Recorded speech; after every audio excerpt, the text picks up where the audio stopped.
pri uvedení na trh a súčasne obsahuje aj motor, prevodovku, pravú.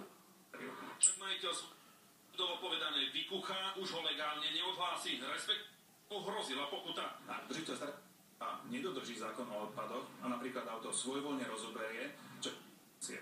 A sa pri fyzickej osobe plhať až navyše 600 eur. A tak keď niekto auto rozoberie a nechce platiť pokutu pri odhlásení, ale platiť PZPčko za vrak vozidla, môže sa uchýliť k takémuto podvodu, že má prípady polícia na stole. Budeme zvedaví, či a kedy sa im pozadie týchto podvodov podarí. Region Michal Hečko, televízia Markíza. Dostávate v práci gastrolíst, možno pre vás nie sú. Keby neexistovali, mali by ste väčšiu výplatu.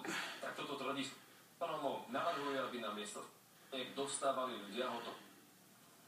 Gastrolístkami platí každý deň približne 3 zamestnancov podľa Inštitútu ekonomik a spoločenských a obhajcom podľa